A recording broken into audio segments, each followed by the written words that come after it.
Hello students, today we will read exercise of the poem 5th, A Legend of the North Land. इस video में हम इसके question और इसके figure of speech है वो डिस्कस करेंगे। क्वेश्चन फर्स्ट है, which country or countries do you think the north land refer to? तो कौन सी कंट्री है, एक कंट्री या कंट्रीज जो ये नॉर्थ लैंड को रेफर करती है? तो इसका आंसर है the north land could refer to any extremely cold country in the Earth's North Polar region, such as Greenland, the northern region of Russia, Canada, or Norway, etc. These are countries. Question number 2 है, what did Saint Peter ask the old lady for? What was the lady's reaction?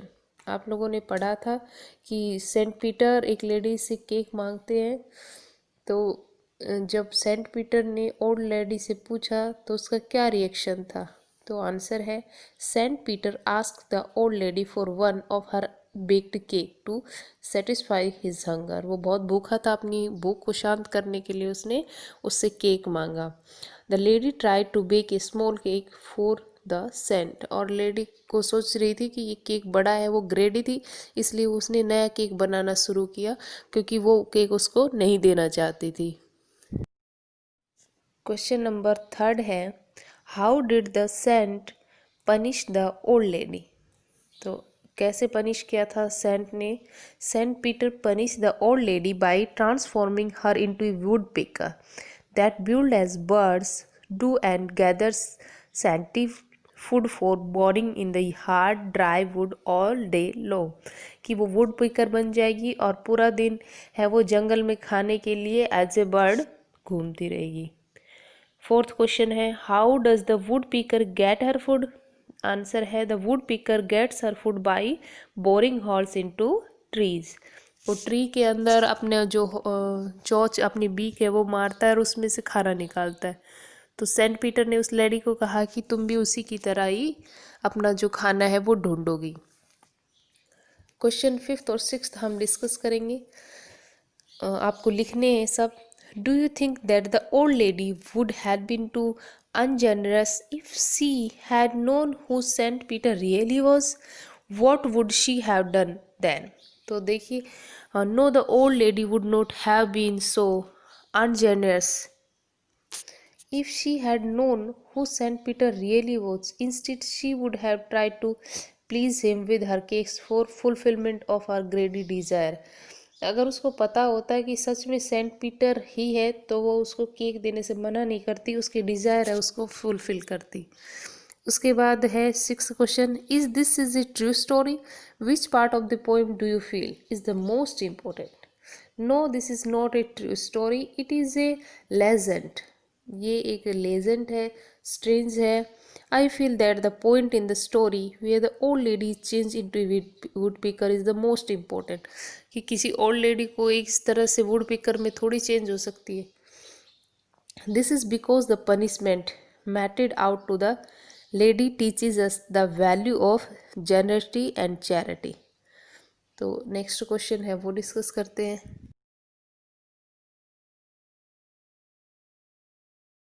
Number 7th, what is a legend? Why is this poem called a legend? तो इसका answer है a legend is a popular story from the past about people and events which is believed by many but one cannot prove whether it is true or not. It usually contains a message for a moral and narrated to children.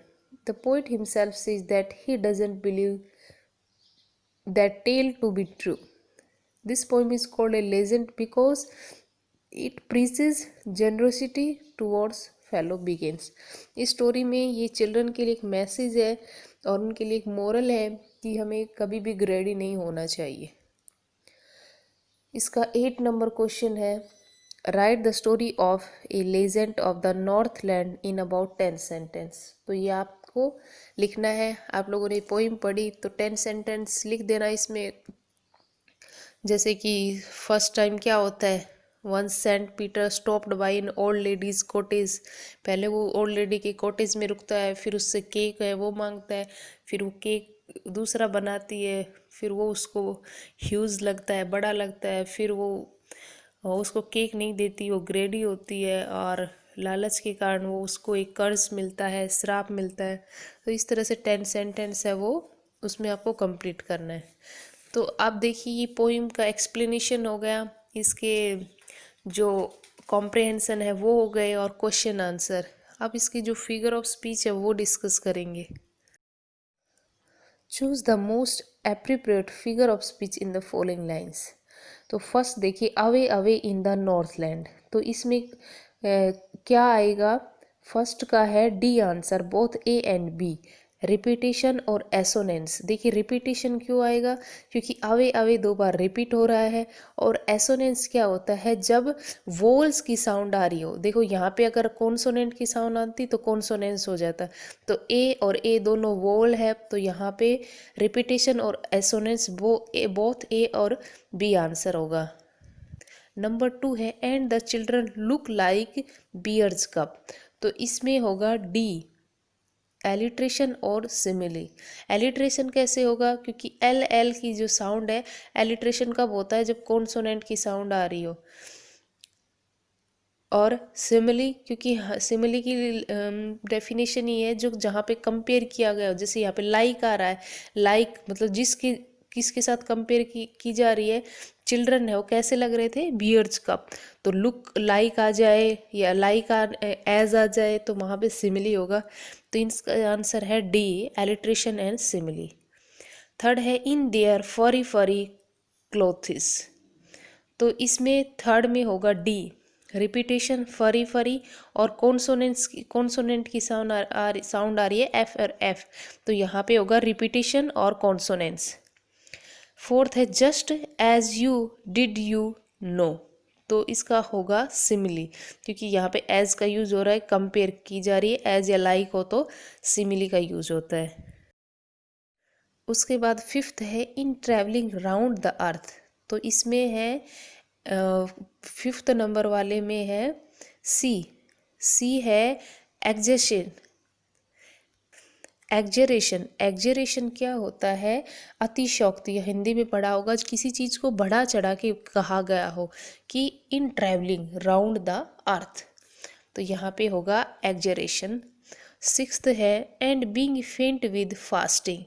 तो sixth में होगा B, alliteration. यहाँ पे फेंट और fasting. Seventh है and rolled it flat. तो seventh का होगा डी, ए और बी। रिपीटेशन है, रोल्ड एंड रोड, और कॉन्सोनेंट की साउंड है तो कॉन्सोनेंट्स। एट्थ है बाय बोरिंग एंड बोरिंग। तो एट्थ में होगा डी, रिपीटेशन और कॉन्सोनेंट्स। कॉन्सोनेंट की साउंड है बी और ई और रिपीट हो रहा है।